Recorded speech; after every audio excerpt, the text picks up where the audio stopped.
উঠে আসলো দিনের বাছাই করা সেরা বড় খবরগুলি। চলুন প্রথমে গুরুত্বপূর্ণ শিরোনামগুলি একবার শুনে নিই।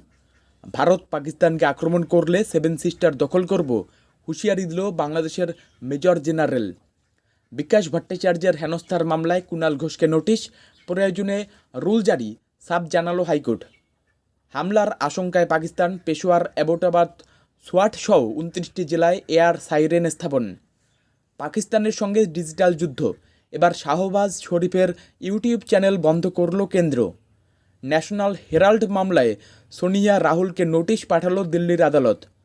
অনেকের ঘুম উড়বে, আদানির বন্দরের অনুষ্ঠানে বিজয়ন শশী, ইন্ডিকে কটাক্ষ মোদির। রোজ যারা বিছানা পাল্টায় তারা আর যাই হোক যেন বিজেপি নিয়ে কথা না বলে, বিস্ফোরক দিলীপ ঘোষ। চলুন বিস্তারিত খবরে, তার আগে চ্যানেলে প্রথমে থাকলে চ্যানেলটিকে সাবস্ক্রাইব করুন। গুরুত্বপূর্ণ খবর একসাথে পাওয়ার জন্য অবশ্যই ভিডিওটিকে লাইক করুন। আর বর্তমান পরিস্থিতি সম্পর্কে আপনার কি মতামত কমেন্টে জানান। জম্মু ও কাশ্মীরের পেহেলগাঁওয়ে সন্ত্রাসী হামলায় ২৬ জন নিহত হওয়ার প্রতিশোধ হিসাবে ভারত পাকিস্তানকে আক্রমণ করলে বাংলাদেশের অবসরপ্রাপ্ত major general ALM Fazlur Rahman পরামর্শ দিয়েছেন যে তার দেশের উচিত ভারতের উত্তর পূর্বাঞ্চলীয় 7টি রাজ্যে আক্রমণ করা এবং দখল করা। বাংলাদেশের প্রধান উপদেষ্টা মোহাম্মদ ইউনূসের ঘনিষ্ঠ হিসেবে বিবেচিত বাংলাদেশ রাইফেলসের সাবেক প্রধান রহমান এই উদ্ভট ধারণা অর্জনে চীনের সঙ্গে সহযোগিতার আহ্বান জানান। ভারত পাকিস্তানকে আক্রমণ করলে বাংলাদেশকে উত্তর পূর্ব ভারতের 7টি রাজ্য দখল করতে হবে। এ প্রসঙ্গে চীনের সঙ্গে যৌথ সামরিক ব্যবস্থা নিয়ে আলোচনা শুরু করা প্রয়োজন বলে মনে করছি, এমনই মন্তব্য করেছেন রহমান। মোহাম্মদ ইউনূস গত মার্চে চীন সফরের সময় ভারতের উত্তর পূর্বাঞ্চলীয় রাজ্যগুলো নিয়ে মন্তব্য করলে উত্তেজনা চরমে ওঠে বলে মনে করা হয়। ভারতের 7টি রাজ্য, ভারতের পূর্ব অংশকে সেভেন সিস্টার্স বলা হয়। এগুলি ভারতের একটি স্থলবেষ্টিত অঞ্চল, তাদের সমুদ্রের কাছে পৌঁছানোর কোনো উপায় নেই বলেন ডক্টর ইউনূস। তিনি বাংলাদেশকে এ অঞ্চলে মহাসাগরের একমাত্র অভিভাবক অভিহিত করে বলেন, এটি একটি বিশাল সুযোগ হতে পারে চীনা অর্থনীতির সম্প্রসারণ। এই মন্তব্যের নিন্দা জানিয়েছেন ভারতের ক্ষমতাসীন দল বিজেপির একাধিক নেতা। ইউনূসের এই বক্তব্যের কয়েকদিন পরেই ভারতের বিমানবন্দর ও বন্দর দিয়ে তৃতীয় কোনো দেশে বাংলাদেশি রপ্তানি পণ্য পরিবহনের প্রায় 5 বছরের পুরনো চুক্তি বাতিল করে ভারত। বিচারপতি বিশ্বজিৎ বসু, আইনজীবী বিকাশ রঞ্জন ভট্টাচার্য সহ একাধিক আইনজীবীকে হেনস্থার অভিযোগ। কলকাতা পুলিশ কমিশনারকে অনুসন্ধানের নির্দেশ দিল হাইকোর্ট। কুণাল ঘোষ, রাজু দাস সহ 15 জনকে নোটিশ পাঠানোর নির্দেশ আদালতের। রেজিস্ট্রার জেনারেল নির্দিষ্ট করবেন ওই নোটিশ পৌঁছানোর বিষয়ে।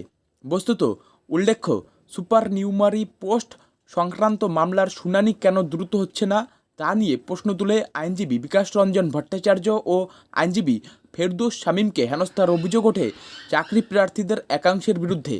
শুধু তাই নয়, বিচারপতি বিশ্বজিৎ বসুর এজলাসে যেহেতু মামলা চলছিল, হাইকোর্ট চত্বরেই তার বিরুদ্ধেও মন্তব্য করেন চাকরি প্রার্থীরা বলে অভিযোগ। এরপর এই ঘটনায় প্রধান বিচারপতিকে অভিযোগ জানানো মাত্রই তিনি স্বতঃস্ফূর্তভাবে মামলা গ্রহণ করেন। 3 জন বিচারপতির বেঞ্চও গড়ে দিয়েছিলেন তিনি।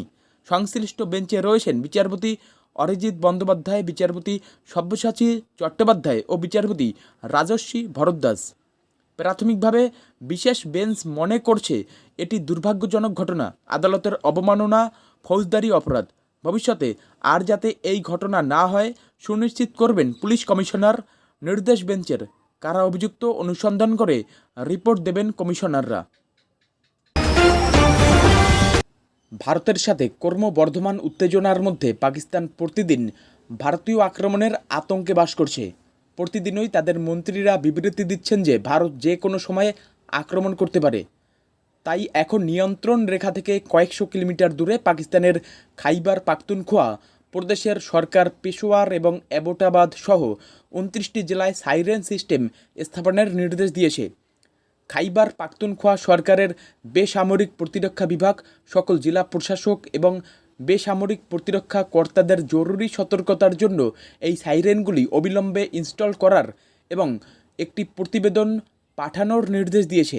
আদেশ অনুসারে পেশোয়ার, অ্যাবোটাবাদ, মারদান, কোহাট, সোয়াট, ডেরা ইসমাইল খান এবং বান্নুর মতো প্রধান শহরগুলিতে 4টি সাইরেন স্থাপন করা হবে এবং বাকি 22টি জেলায় একটি করে সাইরেন স্থাপন করা হবে, যার মধ্যে রয়েছে লোয়ারদির, চিত্রাল, কুররাম, নওশেরা, হরিপুর, বাজাউর, হাঙ্গু, ওয়াজিরিস্তান, ওয়াকাজদাউরের মতো এলাকা। এটা লক্ষণীয় যে এই সমস্ত জেলা নিয়ন্ত্রণ রেখা থেকে অনেক দূরে, কিছু জেলা 300 থেকে 500 কিলোমিটার দূরে। তা সত্ত্বেও সেখানে সাইরেন স্থাপনের মাধ্যমে স্পষ্ট ইঙ্গিত পাওয়া যায় যে পাকিস্তান আশঙ্কা করছে যে ভারত যে কোনো সময়ে পেহেলগাঁও সন্ত্রাসবাদী হামলার প্রতিশোধমূলক সামরিক পদক্ষেপ নিতে পারে। পেহেলগাঁও আবহে ফের বড়সড় পদক্ষেপ কেন্দ্রের। এবার খোদ পাকিস্তানের প্রধানমন্ত্রী শাহবাজ শরীফের ইউটিউব চ্যানেল ব্লক করার সিদ্ধান্ত নিল মোদী সরকার।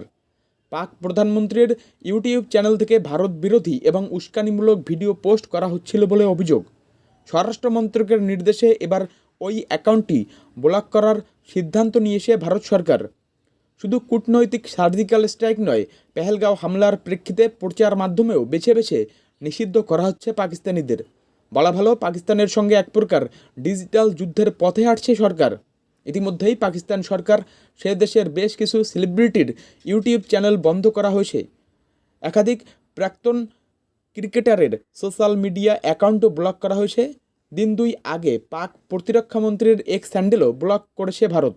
এবার সরাসরি প্রতিবেশী দেশের প্রধানমন্ত্রীর ইউটিউব চ্যানেল দেশে ব্লক করা হলো, যা রীতিমতো নজিরবিহীন। পাকিস্তানের পাল্টা কী পদক্ষেপ করে সেদিকে নজর থাকবে। ন্যাশনাল হেরাল্ড মামলায় কংগ্রেস নেত্রী সোনিয়া গান্ধী এবং কংগ্রেস নেতা রাহুল গান্ধীসহ অন্যান্য অভিযুক্তদের নোটিশ পাঠালো দিল্লির রাউস অ্যাভিনিউ আদালত।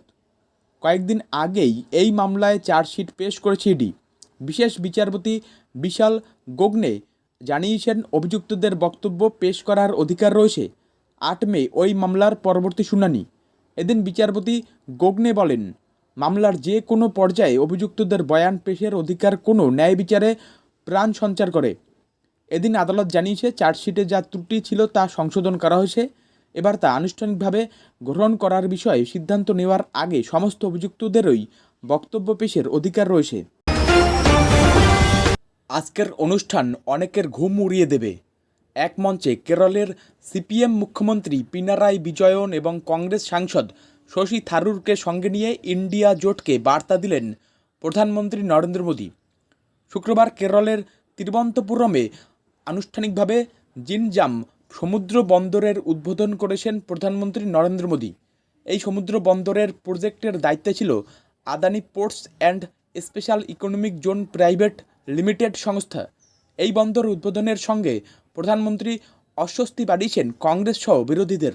এদিন শশী থারুরের পাশাপাশি কেরলের মুখ্যমন্ত্রী পিনারাই বিজয়নও তিরুবনন্তপুরমে প্রধানমন্ত্রীর অনুষ্ঠান উপস্থিত ছিলেন।